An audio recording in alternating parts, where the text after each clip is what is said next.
Greetings everybody and welcome back to another exam video, and we got the webcam going today as well.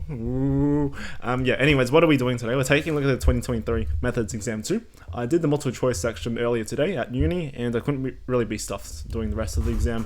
So now that I'm at home, I'm going to spend the rest of the night trying to figure out what on earth is going on with extended response, because there has been a lot of complaints that I've seen so far about this exam. Some say it's very, very difficult. I don't know how difficult it is because I haven't tried it.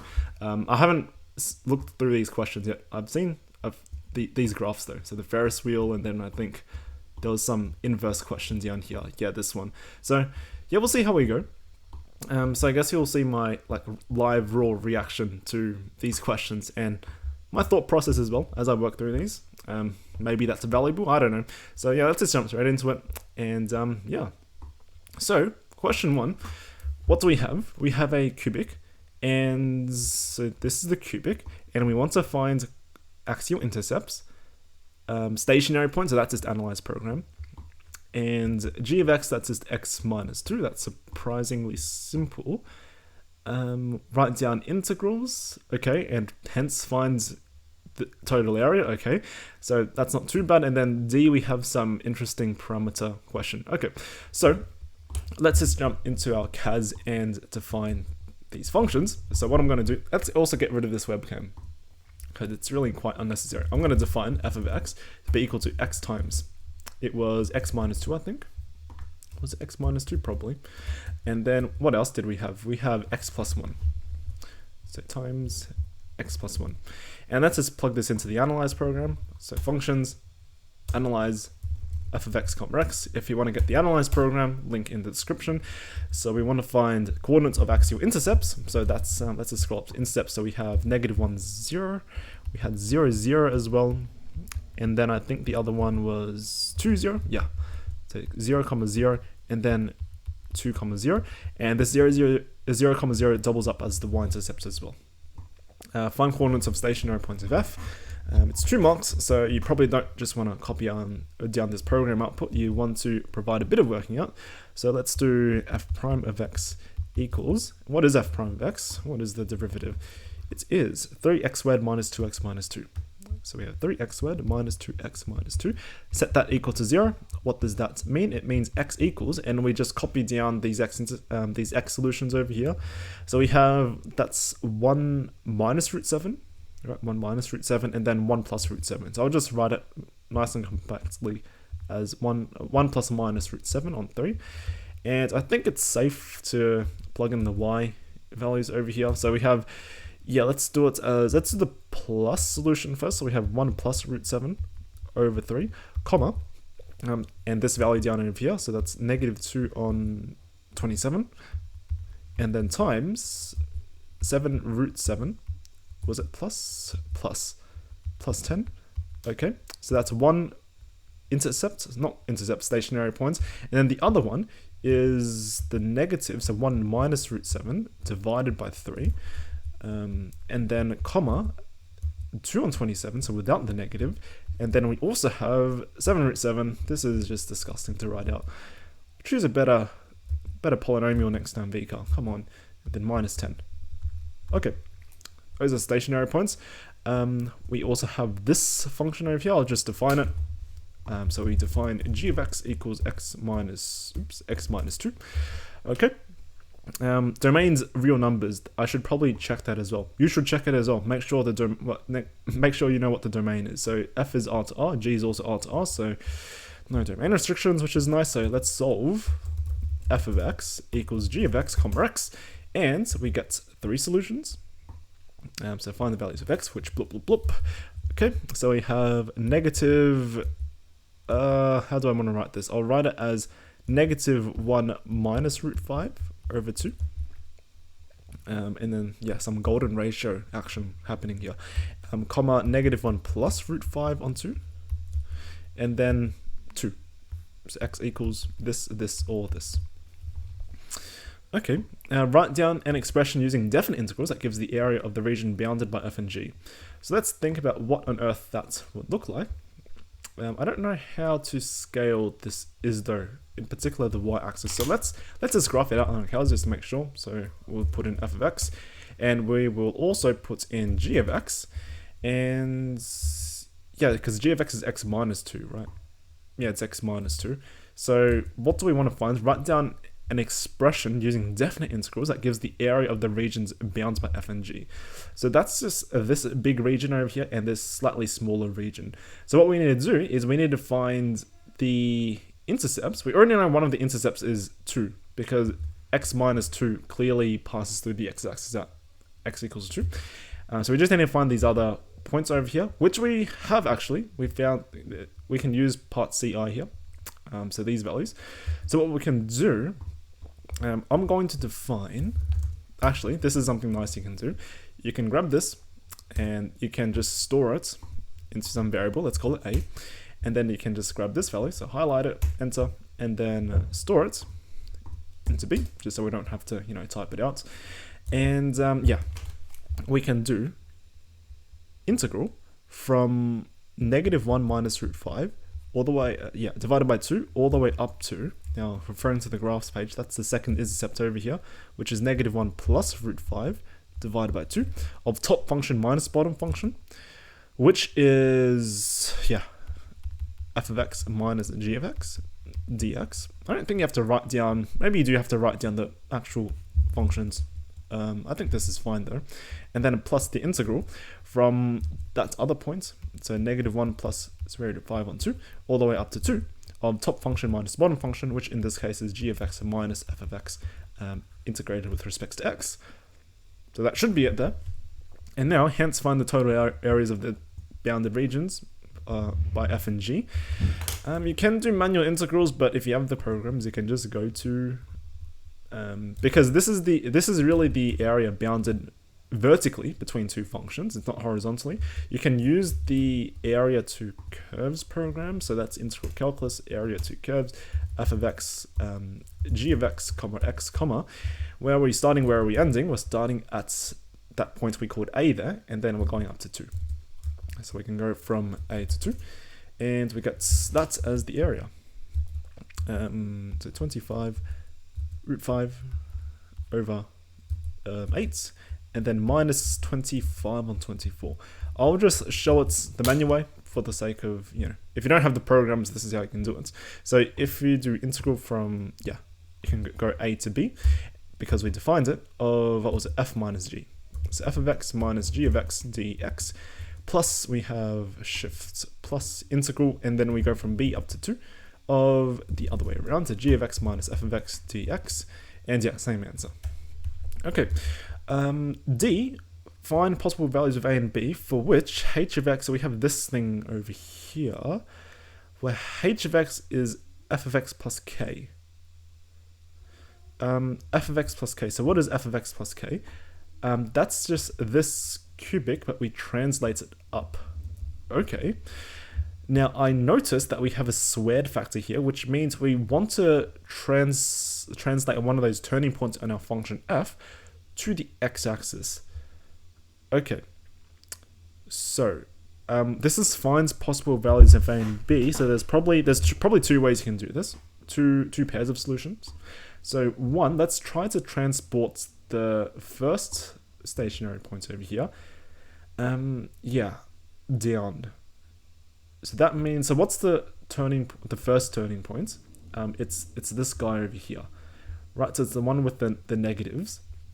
So we want to translate the function f down by that amount, right? So case one is transport the turning point. So local max. We want to transport this to x-axis. So how does that work? We would want k is equal to negative of that particular y-coordinate of the turning points that we found. And I could just probably read it off of the analyze program instead of just, switching on the whiteboard. So it was this negative solution here. So we want to transport it down by that amount. So k equals negative 2 on 27. And then we have the 7 root 7. I don't even know if writing this out is necessary even. But if we transport it down, then the values of a would be equal to, well, a A would be it would become the x-intercept where it wasn't a double root, so it just passes straight through instead of having a turning point there. So A in this case, because this is the turning points we transport down, this would become the value inside of that B. So B would actually become, yeah, this is tricky. It's 4 marks, that's fair enough. So K is equal to this guy. So what I'm going to do is I'm going to actually define this to be K. So I'm going to grab this value, right? And I'm going to store it into K. And I'm going to do solve f of x minus K. Technically, actually, because this should be f of x plus K, so technically I need to do this with a negative because I'm translating it down, right? So I store this into K, then I can solve f of x plus K equals 0, comma, x.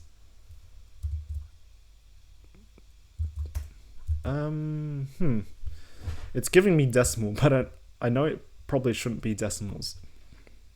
So what are we doing wrong here? We probably don't want to... that's tough. So we have this cubic, we transport it down. I'm just going to leave it as decimals because I really don't want to think about how to do this using exact values. You probably can do it using exact values, but it's not giving me exact values. So I guess that means A is going to be negative 0 points. Actually, A is going to be the left turning point.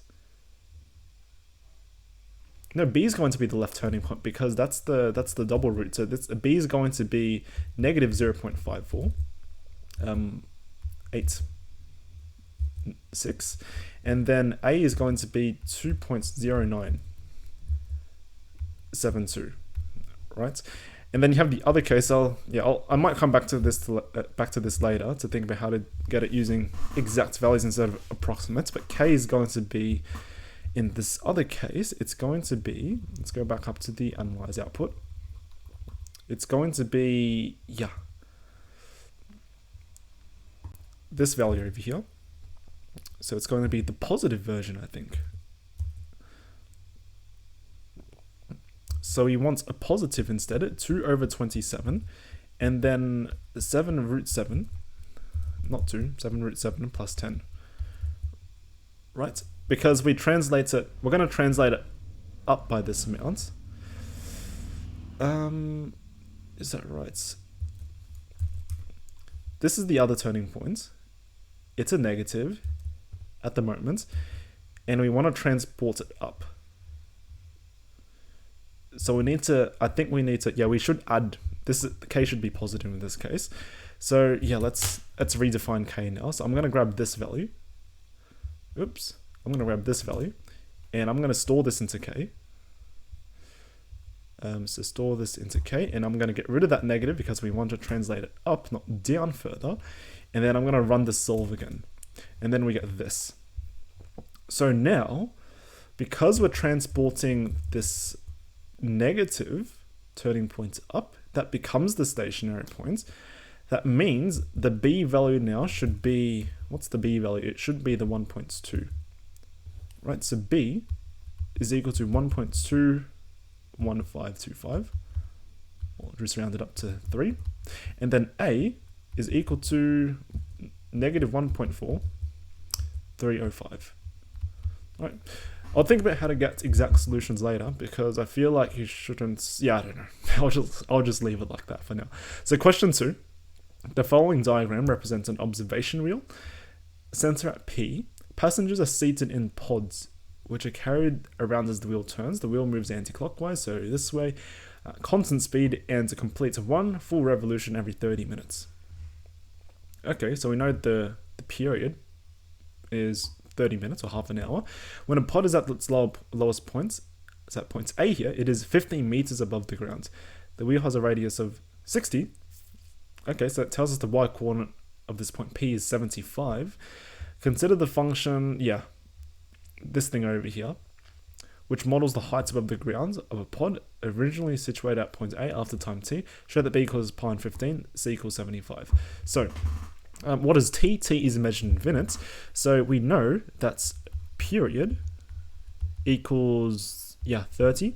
So that means 2 pi divided by b should be equal to 30, which means b should be equal to pi and 15. That's straightforward enough, I think.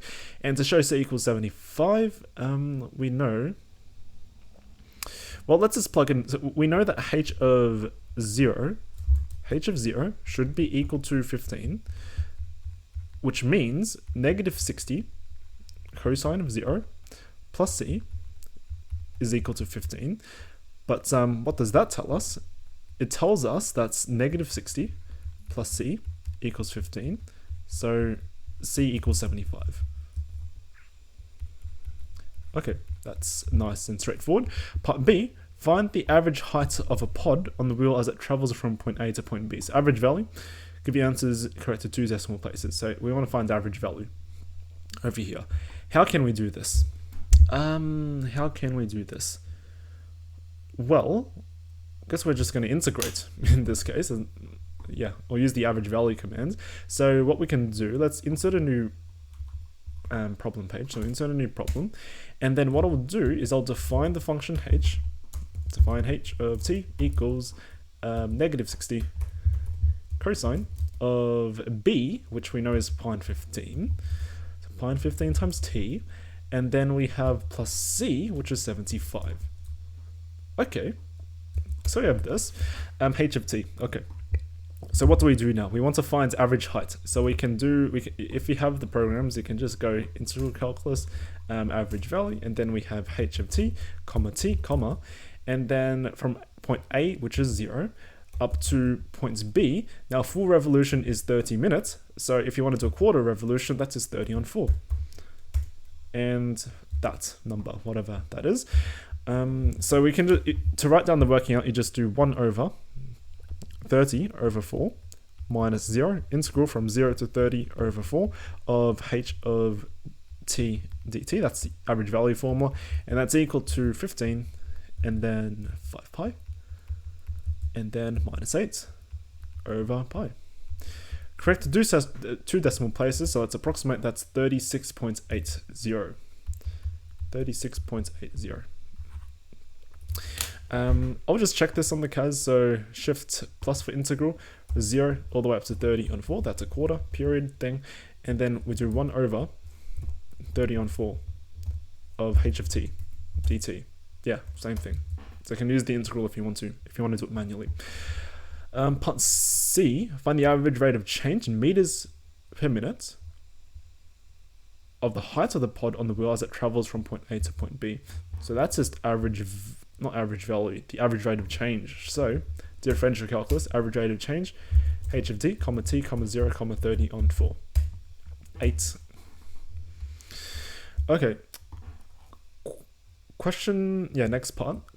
After 15 minutes, the wheel stops moving. Oh no. And remains stationary for 5 minutes. After this, it continues moving at double its previous speed for another 7.5 minutes. Oh dear. The height above the ground of a pod that was initially at point A after t minutes can be modeled by the piecewise function w. Alright. Where blah blah blah. Actually, I shouldn't say that because that's important. So k is greater than 0, okay. Because the w's what is w? This is the height, the new height. Okay. State the values of k and m. Okay. So after 15 minutes, now the period of this thing is 30, so after 15 minutes it probably pauses at the top for a little bit. So what's the height there? Well, it's going to be 75 plus, what's the radius of this thing? It's like 60 meters. So 75 plus 60? What's 75 plus 60? I don't know. 135. So k equals 135, and m equals, well, we're going at double speed, right? Moving at double its previous speed, so we're going to have m equals 2. Okay, finds all possible values of n. Yikes. Alright, so what do we need to do now? we need to, so the wheel's gonna pick off from where it left off at t equals 20, it looks like. So what we need to do, let's think about this. So we had our cosine graph, right? We had our cosine graph. It looks like, what does it look like? It looks like this. It was doing this sort of pattern. So it went up, and then it should go down. It should go down if it didn't stop, right? But it did stop, unfortunately, for 5 minutes. And then we want to use the same curve again, but at double speed, kind of thing. So what should the value of n be? Well, how much do we have to translate this graph first of all? How much do we have to translate? Why am I having a mind blank over here? So we have mt, that's fine. This, you can interpret this n. So usually you'll do dilations then translations, but because here it's presented this way, you can think about this as the translation first, and then you apply the dilation. But we probably don't want to think about it that way. So what I'm going to do is I'm going to factor here. So this guy, I'm going to factor it as h, and then m, I'm going to factor out t plus n over m. I think that should work there. So let's try to figure out how much we should translate this over. We should translate it over by 5. That's tricky because it's been dilated as well by 2 units. So what should we do? What should we do?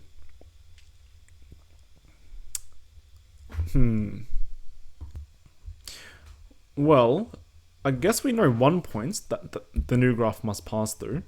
It's going to be 20,75. So maybe we can just find one value of k, which does the job. Or one value of n, rather, which does the job. So let's go to that cas, and what I'm going to do is I'm going to solve, and let's get rid of this because I don't think that's really required. What we're going to do is we're going to solve h of 2t and then plus n. We want should be 20. T is 20, and we want this to be equal to 75, and I'm just going to solve it for n, and I'm going to put some nice domain on n. I don't know, n is between, what's a nice amount to translate by? Well, the period of the original thing was 30, so we half the period, so it becomes 15. So let's just do 0 to 15. That seems reasonable. So 0 less than 15. We get n equals 25 on 2. Okay, so we have one possible solution. Okay, so once we have that, what other values of n should we take? Is the question. Maybe if we extend this domain, we could probably find some pattern because I'm too small brain for this. I can't think on the fly like this. So let's do n equals 50. We got 3 solutions. We can probably see a pattern over here. So we see the 25 on 2. And then all we need to do is just add another 30 on 2. Right, which is 15. So I'm just going to guess, educated guess, n is equal to 25 on 2 plus 15 times, I don't know, is that k? K is already taken, so I'll do, I don't know, psi, where psi is an integer, because that's my favorite Greek letter. Okay, I think that should be right, that should be fine. So if we do negative, hopefully that's a convincing enough pattern for you. Okay, so that's part D. Anything else for this stupid fairy? Oh, there is. Okay, sketch the graph of the piecewise function W on the axes below. That shouldn't be too... Are you serious? There's a limit?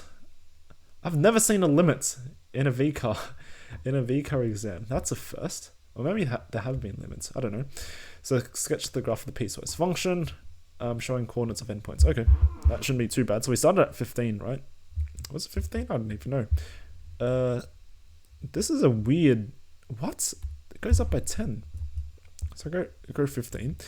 And then we hit 15 over here, and we get to the maximum, which is 135. So 20, this is 130, so 135 is going to be here, and we remain stationary for a little bit to here.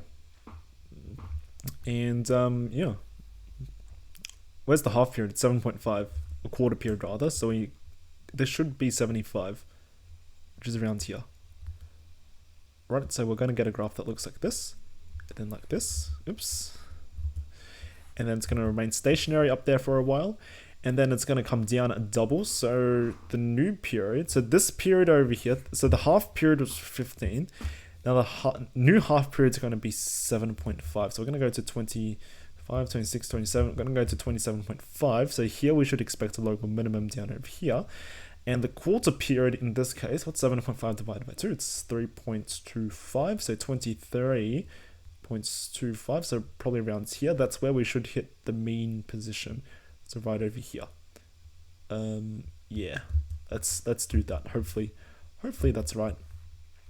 To here, and then we want to go 3.5. So yeah, something like that. I don't know. Is there a domain for the function w? Is there a domain to 27.5? Okay, so 27.5. That's exactly 3.5. Oh, I don't know actually. 20 to 27.5.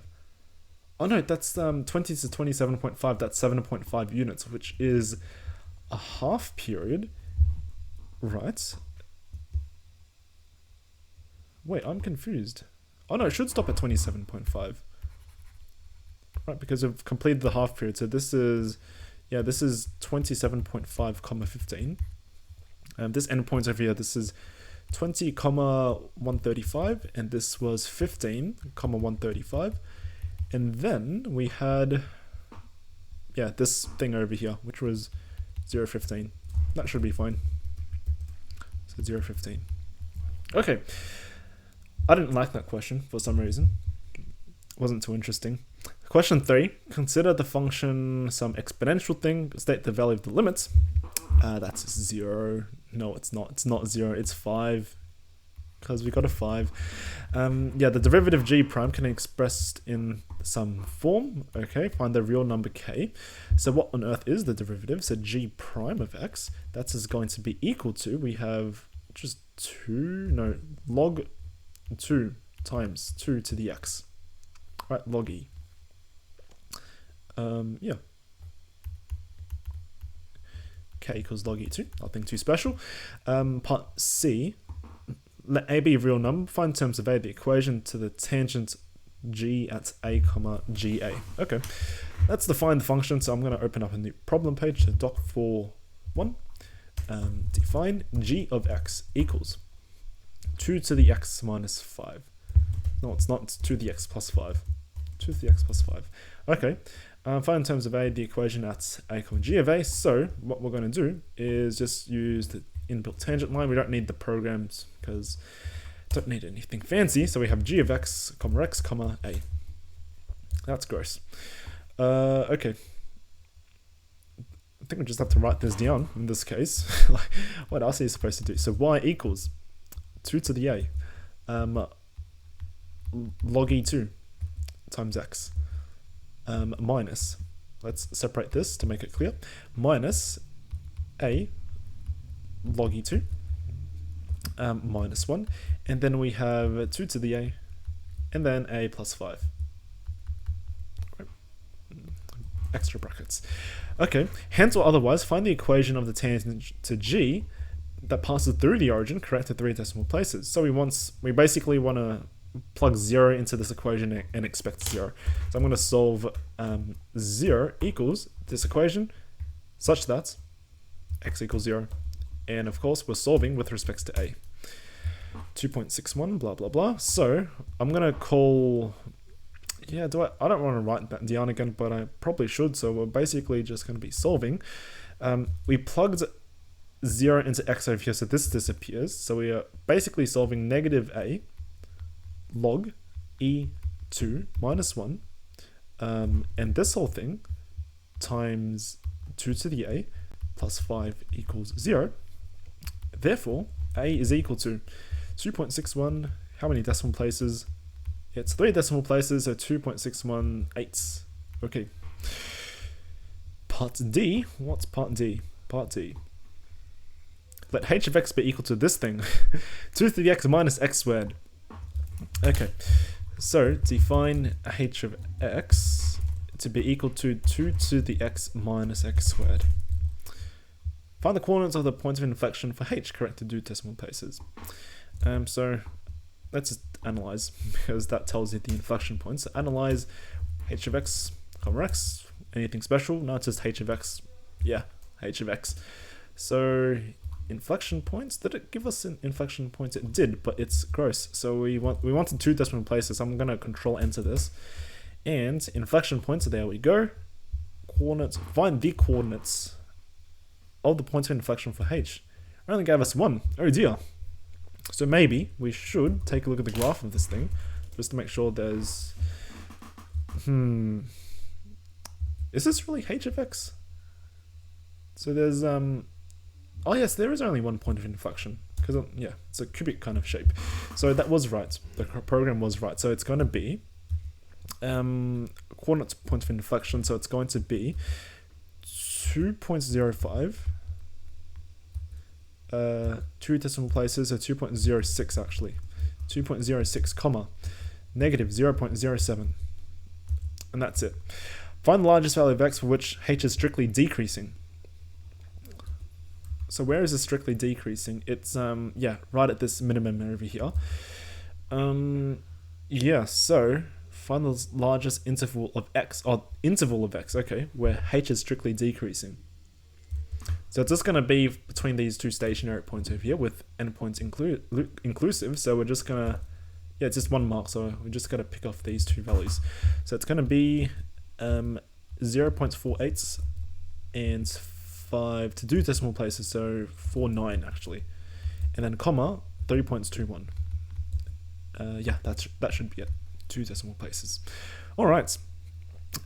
What's next? Apply Newton's method. With an initial estimate of 0 to approximate the x-intercept of h. Write estimates below. Alright, we got Newton's method program to go. So, Newton's method, we have just h of x, was it? Yeah, just h of x, comma, 0. Number of iterations, 3. And yeah, we got our values. So we have x1 is negative 1.4. 3 decimal places of 443, and next we got negative 0.89, 7, and then finally negative 0.773. Should be it. All right. For the function h, explain why a solution to the equation this thing should not be used as an initial estimate in Newton's method. What? For the function h, explain why. What? It should not be used as an initial estimate.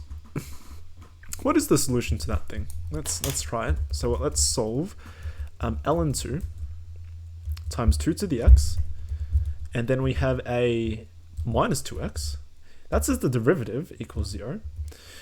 We shouldn't use a derivative equals 0 because that's going to make the denominator blow up in the formula. I forgot what the formula was for Newton's method, but I think it was xn plus 1 equals xn minus, was it f? I'm just going to guess f of xn over f of xn but prime.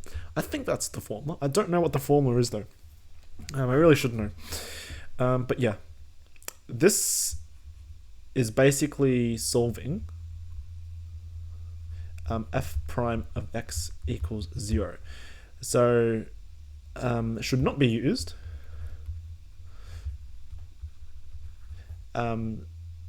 as the denominator will be 0.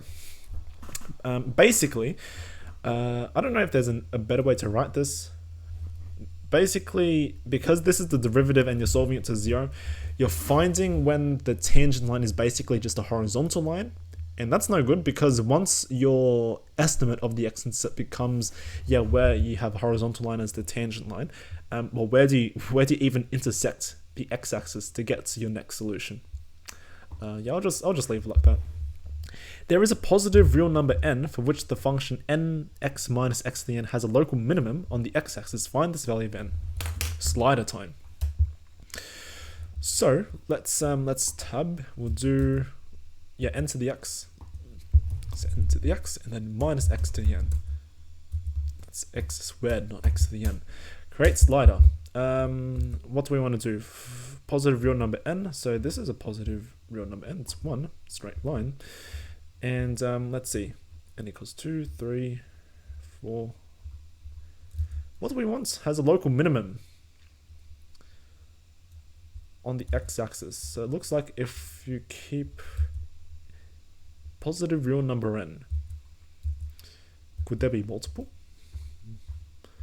Maybe not, I don't know. So let's just change this to 0 because it's not going to be negative.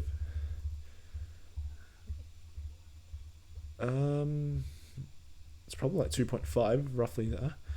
And then if we keep pushing n further and further, if it becomes like 10 or something, then you're just going to get this really wonky behavior. So it has to be small. I think, yeah, once you get to 4, 5, then this part over here just keeps growing too much. So let's restrict it, the upper bound to 3. And let's see if we can try to approximate a value. So that's not going to work. Maybe around here, like 2.7 might work. 2.8. Yeah, once you get past 2.7, then it seems to start dipping below at this point over here. So maybe we'll refine our approximate to 2.5 over here. Oh no, 2.5. Yeah, so as you can see, 2.5 is still below there, and it gets maybe 2.65, something like that, and then you can keep going. So how can we solve this? We already got a rough solution. How can we get the solution, I guess? So we're going to define, let's define f of x to be equal to n raised to the x, and then minus x to the n. And also notice that n there was bold. That's because it was already defined on the graphs page. So what we're going to do is we're going to delve our n, just so we can have n as an actual parameter to work with. All right. So what we're going to do now is we're going to, let's just solve, or maybe we can plug it into the analyze program. Let's do that. Why not? So functions, analyze, f of x, comma x. Hopefully that works. Yeah, nah. No, let's not do that. So we're going to, let's define, I'll just define the derivative. So df of x equals the derivative, so shift minus x f of x. Okay. And I will solve df of x equals 0. How are we going for time, by the way? 38 minutes. Not too bad, I guess. We got this guy. And we want, yeah, that's, yeah, that's not going to give us a very nice algebraic solution, is it? So what should we do? There's a positive real number n. So we want the derivative to be 0, and we also want the function at that point to be the x-axis. So what we can do is we can maybe solve the f of x equals 0, and we can also solve f of x, that particular value equals 0, comma n. That doesn't work as well. So I really don't know what else to do. Our best estimate is like 2.5. As I said, it's 2.5. It's somewhere. It's somewhere here, right? It's somewhere. I just don't know how to get an exact value because it's not asking for decimals or anything. Let's think about this. Yeah. So we want the derivative, which is a really funny expression, to be 0 at that point because it's a local minimum, and we want the value there to be 0. So that's pretty much all my ideas. I don't know what else to do. Yeah. Like, how are you supposed to get an exact value for this? Imagine if it's like e, because this is 2.7. That'd actually be funny though. Let's try e, because like for these type of problems where you have like n to the x, like e has to be involved somehow. You gotta have e. You gotta have e somehow. So maybe let's define n equals e and see if that works. Right? So what is df of x? We got this guy, and what's that x value there? It's 1 point. It's slightly less than 2, so maybe. Actually, this is 1 2. Maybe it's also e. Wait a minute. What's the f of e? Okay, maybe that doesn't work. Can we solve this guy for x? Equals 0, comma.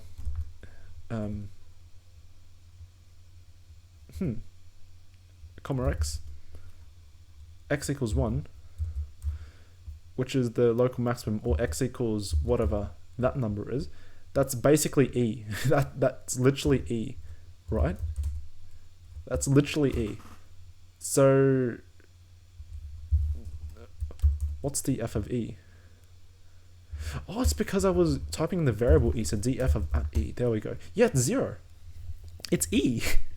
I'm telling you guys, it has to be e. So e, e. I don't know what the working out should be though. Because the CAS can't. Yeah, I don't know. E. Yeah, I'll come back to that later. I'll see if I can figure out some nice working out. Anyways, question 4. 2 more questions to go. Probability.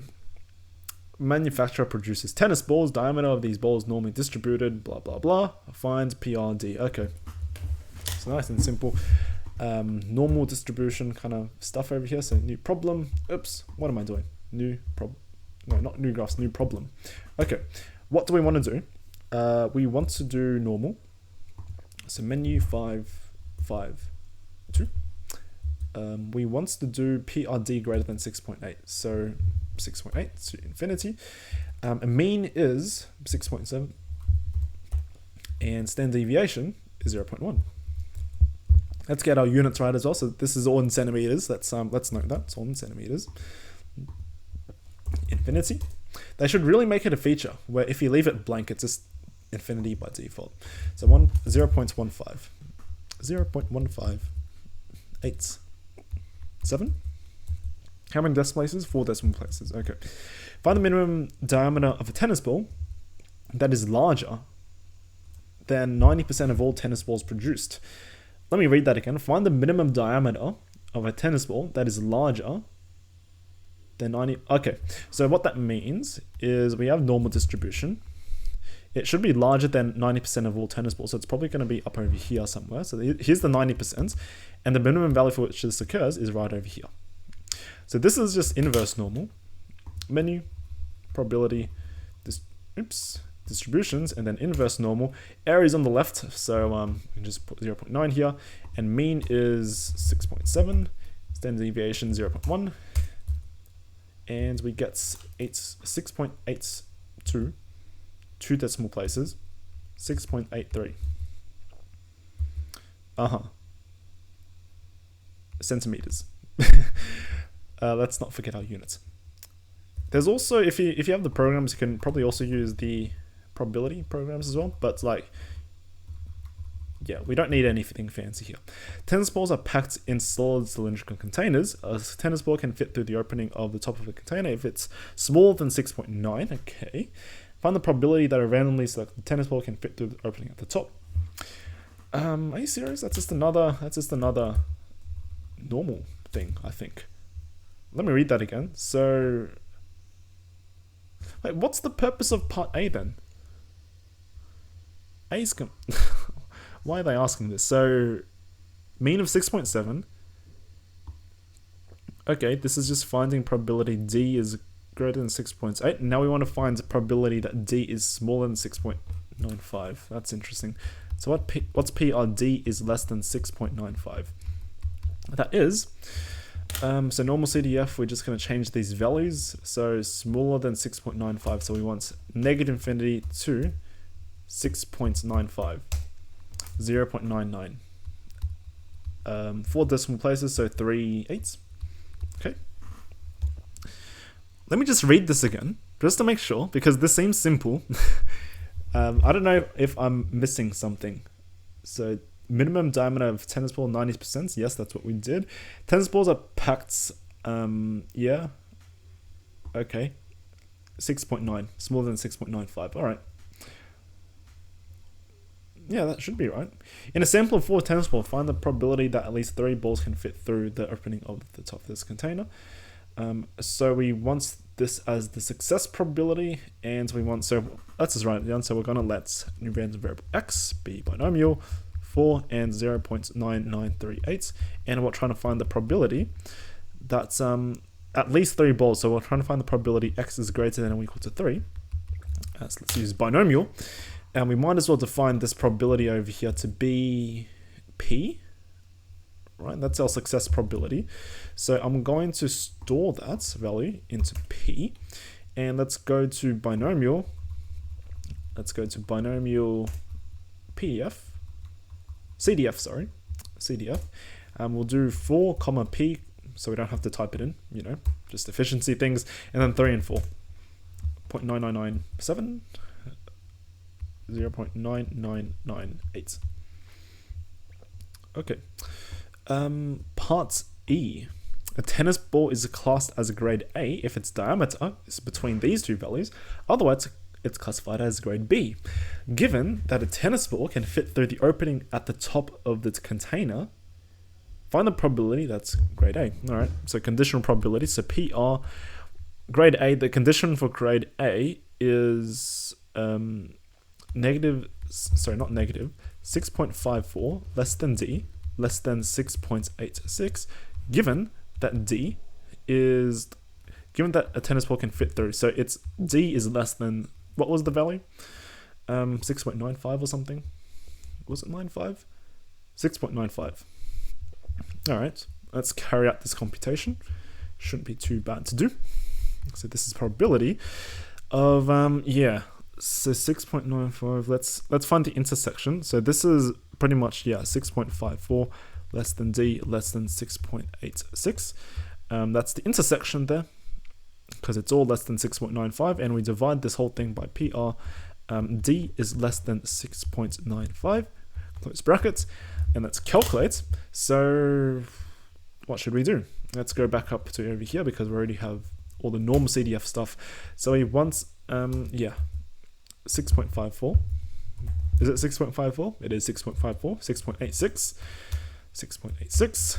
And same mean, standard deviation, and so on. So that's the top value. And then the bottom value is this D less than 6.95, which I think we found before, but did we find that before? Yeah, it's right over here. Right? So we're just taking this number and divided by this number. That's our answer. So let's write down the working answer, 89 and then 0.4.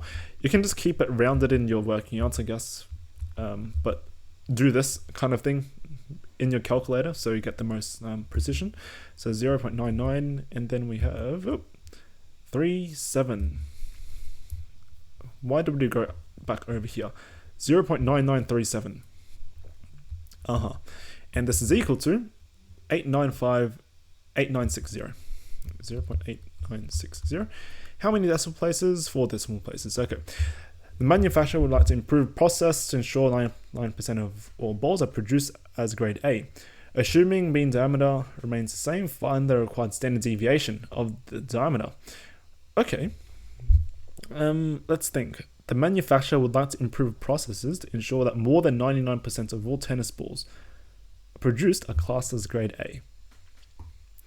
Find the required standard deviation. I'm noticing as well, what's the mean of this thing? It's 6.7. Notice that this interval over here, it's symmetric across 6.7, right? Because if you do 6.7 minus 0.16 or plus 0.16, you get to one of these endpoints. So let's draw a picture. So we have normal distribution. We have 6.7 here. And here's these bounds are 6.54 and 6.86. So we go left and right by 0.16. Okay, so what do we want to do? We want to make sure, 99% of all tennis balls are produced as grade A. So we want this area in over here. We want that stuff to be 0.99. All right, but what does that mean? It means that these endpoints over here, these tail ends, this is 0.005, I think. Yeah, and then this is also 0.005. So So this is, if you use the programs, this is just normal solve, right? But if you don't have the programs, then maybe you have to do this a bit more manually. So this is probability.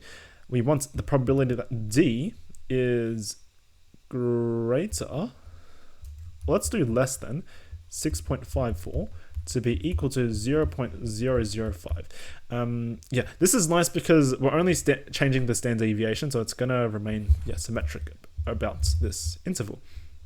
All right, so we want this to occur. So what does that mean? Well, we have to convert this to a z-score. So this is equal to probability that z is less than 6.54 minus 6.7 divided by sigma, right? And then you have to find the z-score. Hopefully you know how to do that. But I'm just going to use my normal solve commands. So we're going to go probability, normal solve. There's a lot of programs, so there's a lot of scrolling to do. So normal solve, we're finding standard deviation, given probability 0.005, mean is 6.7, and we're setting 1, and then the a value is 6.54, and we get a bit of working out. So the z-score is, you find the z-score is negative 2.757, 57583, and solving that gives you a standard deviation of 0.06 to 1 to 2 decimal places, so 0.06 centimeters. In centimeters, yeah. Okay. G, an expector takes a random sample of 32 tennis ball, determine confidence interval. Here's the confidence interval, find the level of confidence. Easy dubs. This is to solve confidence, right? Yeah, solve confidence because we've got the confidence interval. So 0.73 82, comma 0.94, 94, and then we have 93, and then we have 32. This is the 32 is the number of trials. So we have a confidence level of, this is the nearest integer, so this is 90. If you want to do this manually, well, this gives you all the working out anyways.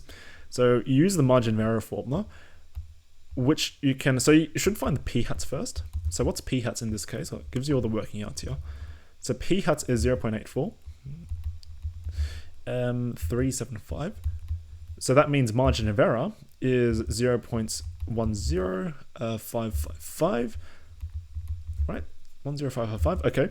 What's the margin of error formula? M is equal to z square root of p-hats 1 minus p-hats over n.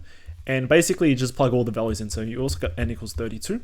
And what you get is 0.10555 equals the z-score times the standard deviation, which is this part over here. Right, so that's, what's the standard deviation? It is, does it give standard deviation? Oh yes, it does, 0.06. So times 0.06, 4186. Okay, so that tells you that the z-score is equal to, well, it gives it down over here, 1.64, and then 443.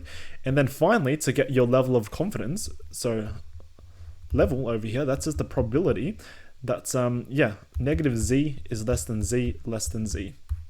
Right, which is the z value found over here, and if you calculate that, that should give you the let's just write it as 0.89 just to make it seem like we know what we're doing. So 0.8 is 9, so that's 90%.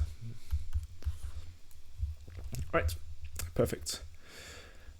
All right, we got more.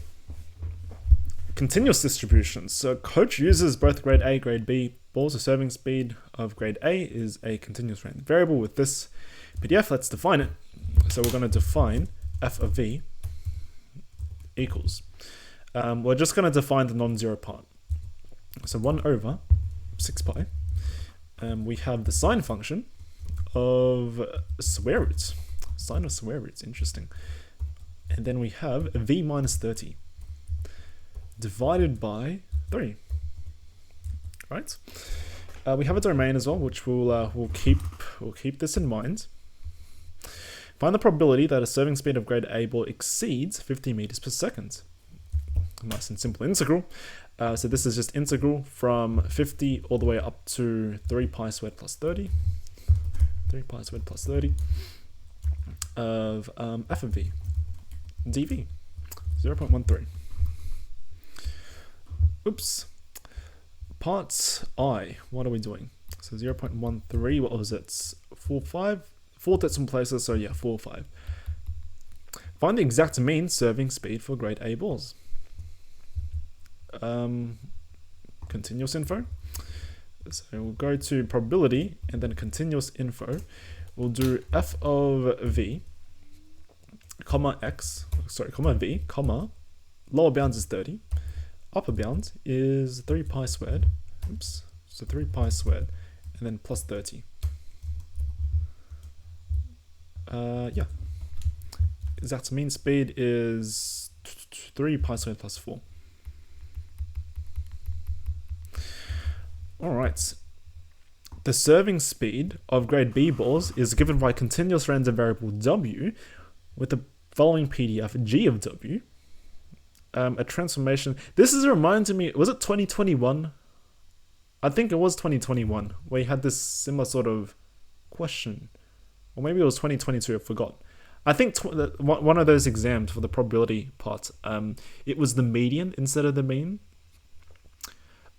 Yeah, okay, so I think I know what to do with this one in that case. If the mean serving speed of grade B ball is 2 pi squared plus 8, find the values of A and B. Okay, so what we can do is we can observe the following. When we dilate, so these are dilations here. This is a dilation by a factor of A from the, which axis? It's the x-axis.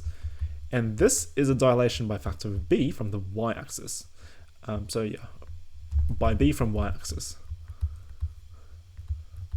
Now, when you dilate, the corresponding area changes by the same factor.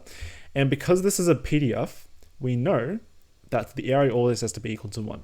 Now, f of x is already a PDF. Its area is equal to 1, which means if we dilate by a factor of A, then the area is going to change by a factor of A or increase by a factor of A. And if we also dilate by a factor of B from the y-axis, we're also going to change by a factor of B. Now, we want those factors to cancel, which means the product of A and B must be equal to 1. That's so the area of the PDF remains at 1. So A times B is equal to 1, so we can replace, I don't know, B with 1 over A, let's say. So we know, let's write it down over here, we know that A times B equals 1, so let's replace B with 1 over A. So therefore, G of W is equal to A F A W, like so.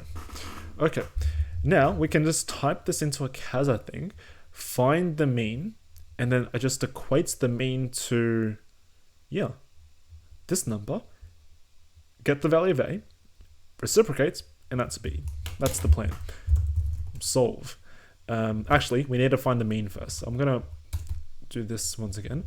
Now, you have to be careful because if you do A times and then A times over here, this is dilating by a factor of 1 over A from the y-axis, which means that these bounds are going to change. They're also going to get switched down by a factor of A. So you have to do 30 over A. And this thing over here, you also have to do this thing over A. That's supposed to be A. Yeah. Let's press enter. Because notice if I don't put A over here, the program should tell me it's not a PDF. Hopefully. Please don't crash. Oh no, it's gonna crash. I think if I press F12 on my keyboard, it should pause. Maybe not. Oh dear. I think I crashed my cars. That's nice. Oh yeah, there we go. Yeah, so this works over here, right? So you can do this. So it's a dilation by factor of 1 over A from the y-axis, which means the bounds are also going to shift. And we get this particular expression for the mean in terms of A. So let's grab this, and we're just going to solve where that value, which is the mean, is 2 pi squared plus 8 equals this guy, and then we'll solve for A. and a is 3/2. So yeah, e of g in this case is going to be equal to, no, e of, is there a random variable attached to these names, or is there not? It's v. Okay, so maybe we should call it e of w in this case. We found e of w. E of w was 3 pi squared plus 4 over a. And yeah, we equate this equal to 2 pi squared plus 8. Tells us a equals 3 on 2. Perfect. Final question, I think. Yes, question 5. Final question. Let's go. We're at 1 hour, so looking pretty good actually. 11 marks. Let's do it. So, yeah.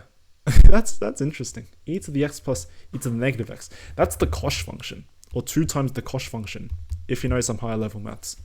Hyperbolic trig functions are pretty cool. Completes a possible sequence of transformations to map f to g. So we've got the dilation here. Next up is reflection. So reflect in the y-axis. And then we just, because this, you should factor this into negative x minus 2, right? And then you translate in the positive x direction. You should write these words out in full. I just don't like writing a lot. By 2 units. Right. Let's use the transform program to verify. So functions, transform. Where is it? Transform. Let's define. We should probably define f of x as well. Yeah, let's do that. So define f of x to be equal to e to the x and then plus e to the negative x. And then I'm also going to define g of x to be equal to that. So 1/2 times f of 2 minus x. All right, let's use the transform program. So we want to transform the function f of x into g of x, was that right? Yeah, f into g. And let's do the list of transformations. So dilation by a factor of half on the x-axis, so that's 1 on 2.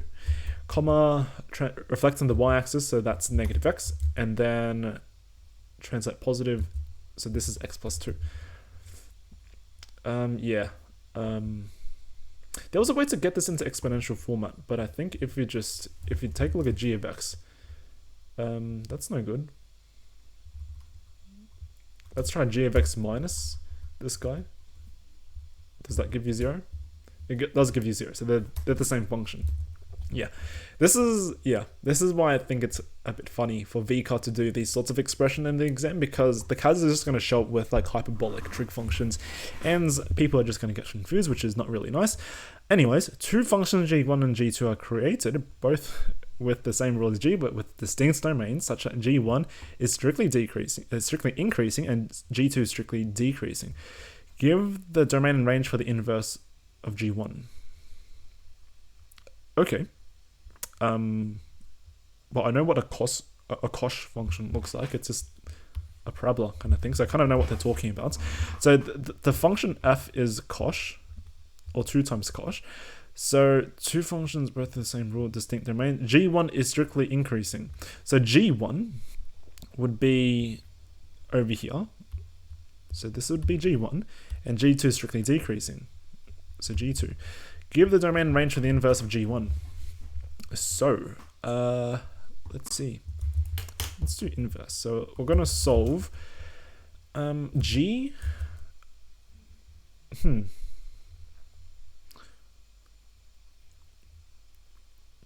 Actually, this is shifted because we're not working with f. This is g, I just realized. And g shifted to the right by 2 units.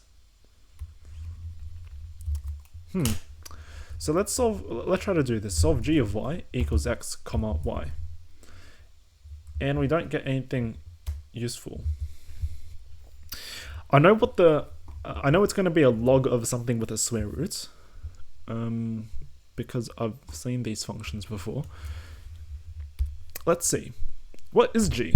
What is g? So g of... Yeah, I don't know. What on earth is going on? So let's try to solve f of y equals x comma y first. I don't know what the cuz should be able to do this. It's something with a log. Anyways, here's the idea I have, that I propose, because using this function g is going to be very complicated.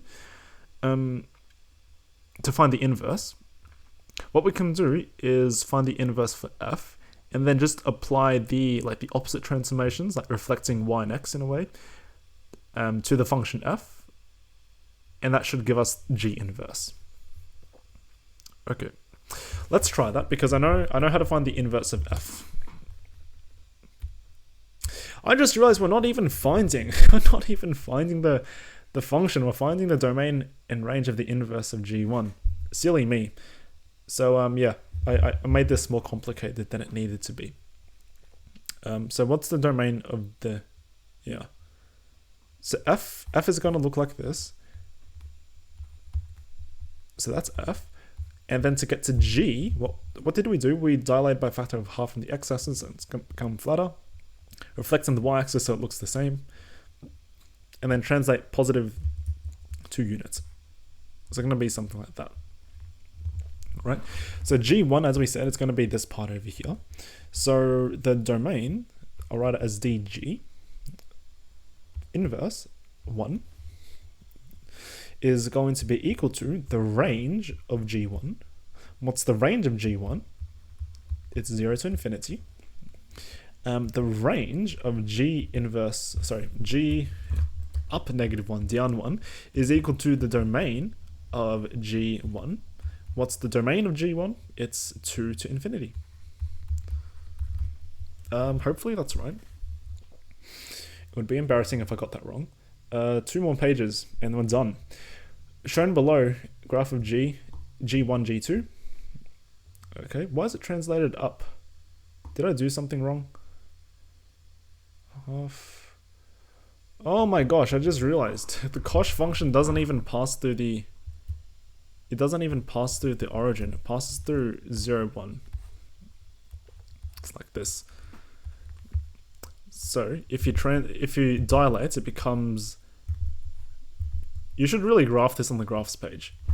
Why did I not do that? It's because I'm too lazy, and I think I can rely on my knowledge of what the cosh function looks like, and clearly I don't, because I haven't touched the cosh function in a very long time, or at least the graph of it. So I'm going to insert a new graphs page for you guys, and I'm going to graph out g of x. There we go. So half, so this is 1. Yeah,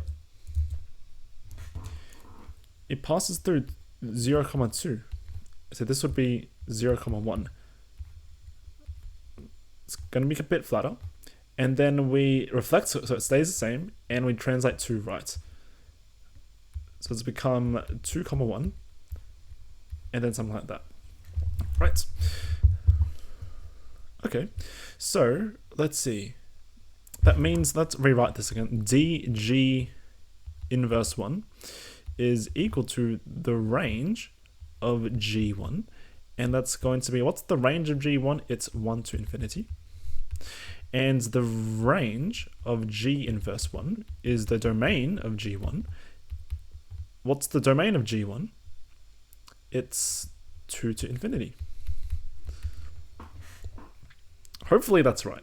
If I got that wrong the second time, that's very embarrassing.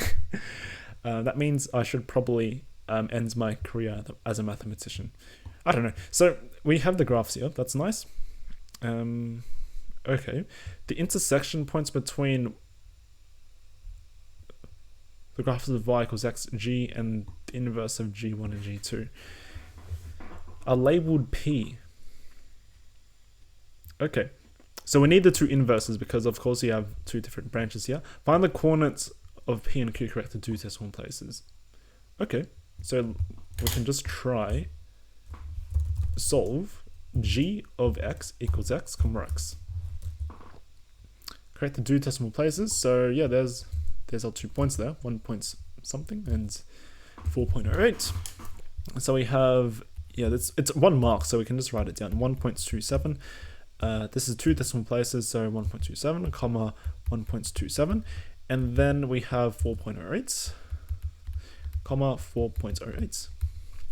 All right. Yeah, that's fine. Find the area of the region bounded by graph of G, inverse of G1, inverse of G2. So we can find the area of, let's see. We can find perhaps this area over here, which only requires the graph of G and the line y equals x, which is quite nice. We know this intersection point as well, so we know where to integrate from into, and I can just double the results in the very end. So let's do that. We'll do shift integral. Actually, I'm going to store these as some values. So I'm going to store this as a. Let's grab this. Oops. Grab this guy over here, and I'm going to store you.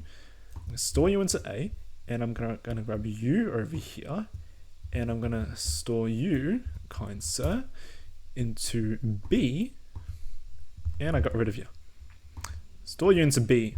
Okay, so now we can just do an integral from A up to B of top function minus bottom function, which is x minus g of x. X minus g of x dx, 2.78, and then double it. So times 2. That's our area. So let's write it down. So we have, A equals 2 integral from A is 1.27 up to 4.08 of x minus g of x dx, and that's equal to, we got 5.56, 2 decimal places. Yeah, that should be fine. Yeah, that's fine. Final 3 questions. It hasn't been that bad too far, to be honest. So maybe these are the final 3 questions people are just complaining about. Let h be this thing. Let's define define h of x to be equal to 1 divided by k. And then we have f of k minus x. Okay. K is a positive number, non-zero. The turning point of h always lies on the graph. What on earth is going on? The turning point of h always lies on the graph of the function 2x to the n, where n is an integer. Integer. Find the value of n. Find the values of n. Let's graph, because I really have no clue what on earth is going on. So doc44 will graph. What did we want to graph? H of, just h of x. We're going to introduce a slider, but we'll remember to delete that later. So yeah, this is h of x. K is greater than 0. So let's change this to 0. And that should be fine. So we have a few values to play around with over here. Okay. 2x to the n. So tab 2x to the n. Create a slider. Okay, so now we have 2 sliders. That's annoying. Anyways, so we have n over here. What? Let k is something. The turning point of h always lies on the graph of the function y equals 2x to the n. Well, we know what f is. F is just the e to the x plus e to the negative x thing, which had a turning point at 0, 2. So we can figure out the turning points. So the turning point of f is going to be, well, we dilate by a factor of 1 over k. So it goes from being 0, 2 to being 0, 2 divided by k. And then we reflect on the x-axis, so nothing's going to change. And then we translate k to the right. So this thing's going to become, let's see, k, 2 over k. Now, we want this thing to lie on the graph of the function y equals 2x to the n. But n's an integer, that's weird. I don't know. So we want 2 over k to be equal to 2k to the n. So what does that mean? We can cancel the 2's.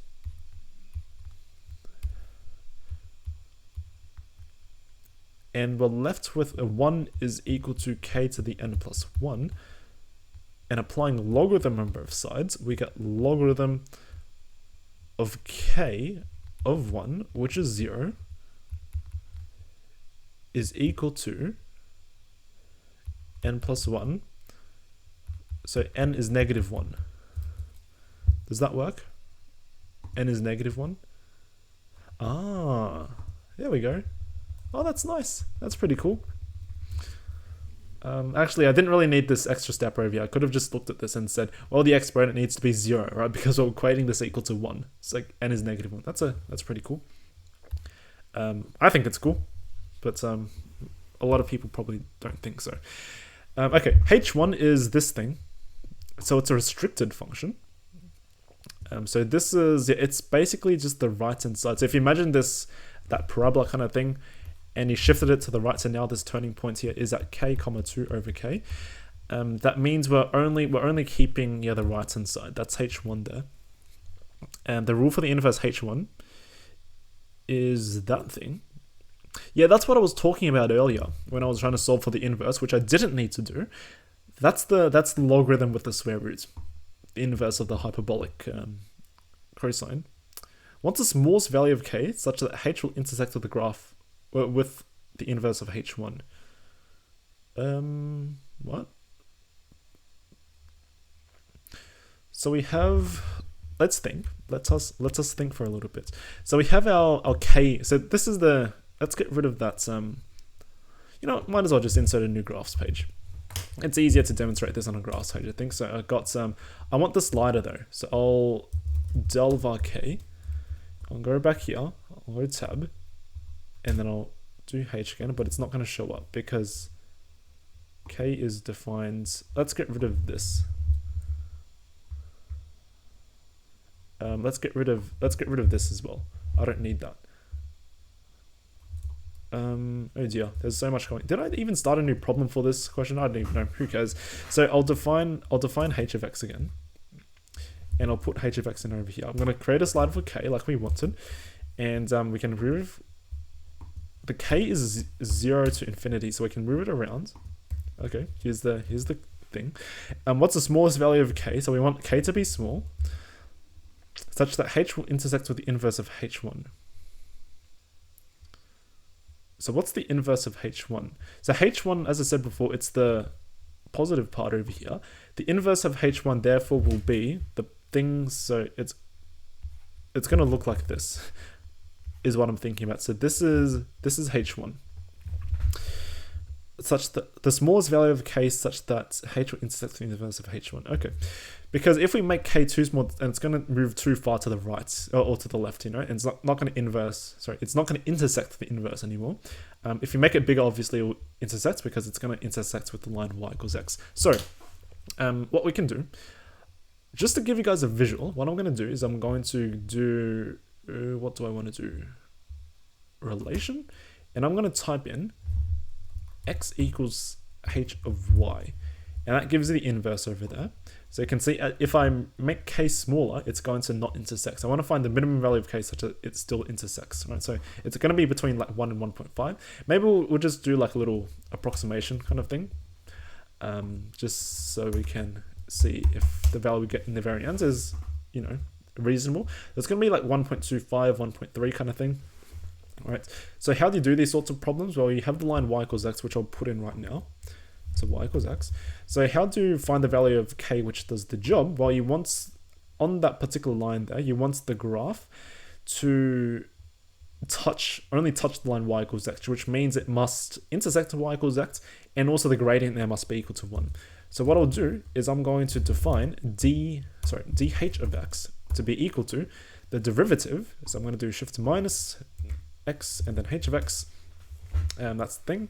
So dh of x, and I'm just going to solve dh of x equals 1 and dh of x equals x. Oops, comma x. That's not good. Oh, it's because that shouldn't be dh, that should be just h. That's still false. That's not good. Am I doing something wrong? It's because I still have k defined. I forgot to delete k. Del var k. And now I should be able to solve this, but it's going to give me some ugly solution because I should solve for k, so it's a simultaneous kind of system. Yeah. give your answer to 2 decimal places. So k is going to be negative 1.26, which is a slight worry for me. See, h is 1, h of x equals x. It shouldn't be negative because k should be positive. Let's put everything back again. So let's do 1. Why, the question is, why did it give me a negative 1.2 something? So let's put negative 1.26. If we drag it all the way, there we go. That's why. So maybe we should restrict it to being positive. We'll try that. So such that k is positive. I don't know. Why is it not working? Why is it not working? Maybe we can restrict x to being positive instead. X greater than 0. Still no del var k as well because k is defined. What?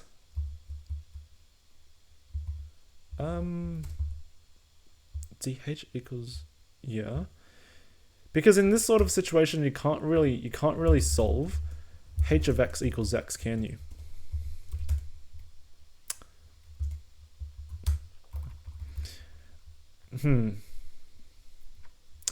Well, we want the solution to this equation to only have one solution, I think.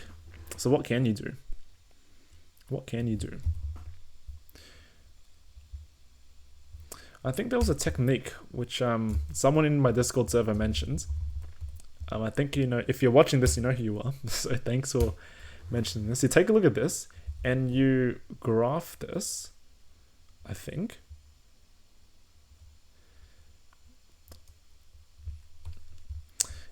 And then, so you want this to be equal to 0, and you want to find the value of k for which this. So yeah, this equation over here, you want this equation, which we got from the solve command, to only have one solution. So I move the e to the thing over. So I get this equation equals to 0. So the solutions to this equation equals 0, right, should only have one solution. So if you try to graph this, we can define this, let's just define it as s of x to be equal to, this guy over here. If you take a look at this graph, you should find the value of k for which this only has one solution in terms of like x-intercepts. So maybe we can try graph this. I'm going to insert a new calculator page or graphs page. So s of x, create slider. Let's move the slider around and see what we get. Initial guess was like 1 point something. So I'll change this back to 1.5 and then 1. Maybe let's make this 2. And let's move the slide around. Yeah, there we go. As you can see, we got our initial estimate, which was 1.5 or 1.2 something, I think. And yeah, there we go. We have, let's do 1.3. So this thing over here will only touch the x-intercept once when, it's between 1.6, 1.29 kind of thing. So we can just find the stationary point of this thing and then equate it equal to 0. I think that's the idea. So what I'll do, define ds of x equals the derivative of that thing, of s of x. And I'm going to solve ds of x equals 0, comma x. And I'm also going to delete the value of k because it's defined. So let's try that again. And we get junk once again. So I'm going to solve this equal to 0 and d of x equals 0 for k as well. It still doesn't work. I don't know. So we want ds of x. You can't even solve that. I don't know. I guess we'll just have to kind of just, manually see what value it should be, because I don't know. I think it was 1.26, 1.27.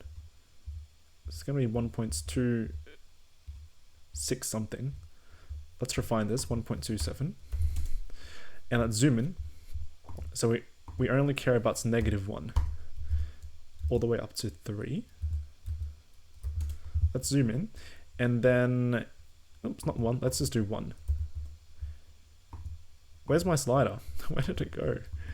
So 1 points, my sliders are gone. It was because it was over, oh my gosh. I have to insert a new slider now. That's great.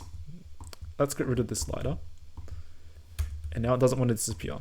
This is just amazing. Oh, there we go, there's the slider. So it's gonna be 1.27 something. I'm just gonna go with 1.27. Let's change this to 1.28. So 1.27. And it's not gonna work for some reason. Let's do 1.24. And then now we change it to 1.27. And yeah, it looks like it's gonna be 1.27. Let's change this back to 1.26.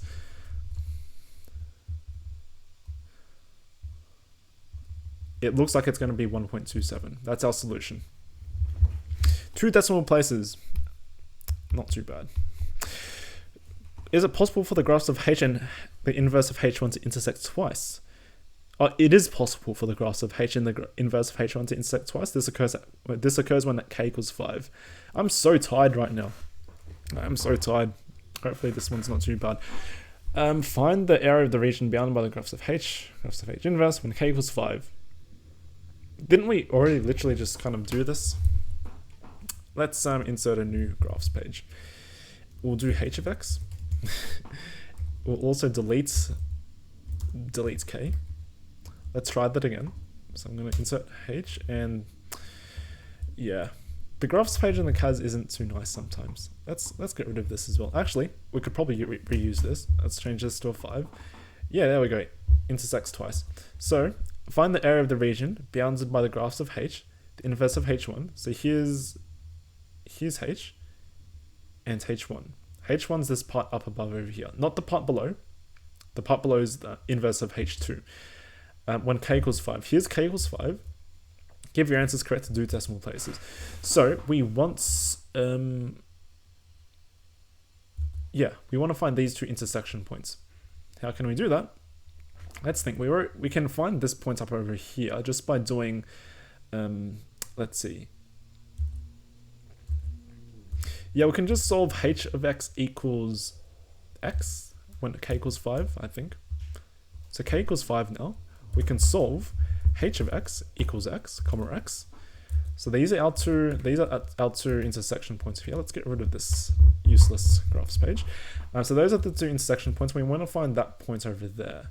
To do so, we could probably use, I just realized we could probably, I don't know why I didn't use this. We should have probably used that. I don't know why I didn't use it.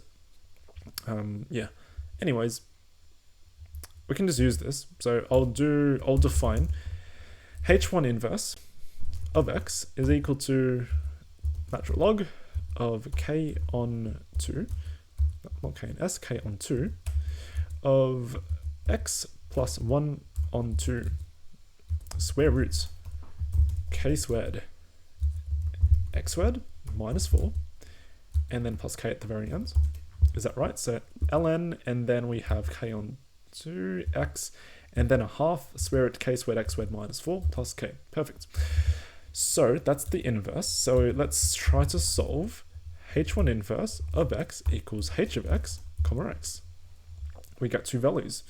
So, yeah. You should probably draw a picture of what's going on. So what is going on? We have h, which looks something like this. So this is h. And then you have h1 inverse, which is coming across like that. So that's h1 inverse. And yeah. We want to find this point to this point. So let's call that point A. Well, let's call it M. And let's call this point over here, let's call it Q. Q for Q and cubes 3. Okay, so what's M? We found what M was. M was 1.45. 091. And Q was equal to 8.78157. So the area is just equal to the integral from, m to q of h1 inverse of x minus h of x dx. I think that should be it. Did I miss anything? Double check the graph. So it's just, just the integral of h1 minus h of x. That should be it. Find the area of the region bounded by the graph h inverse of h1 when k equals 5. Yeah, that should be it there. This is a q, not a 5. Oh. I'm very tired and I just want to sleep. Let's just finish off this question. So, let's see. We want to integrate.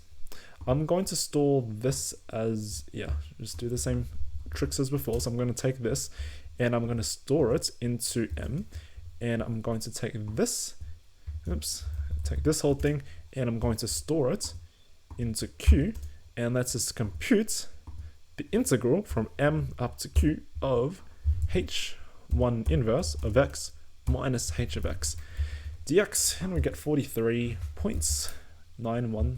How many decimal places? 2 decimal places. And this is just 43.91.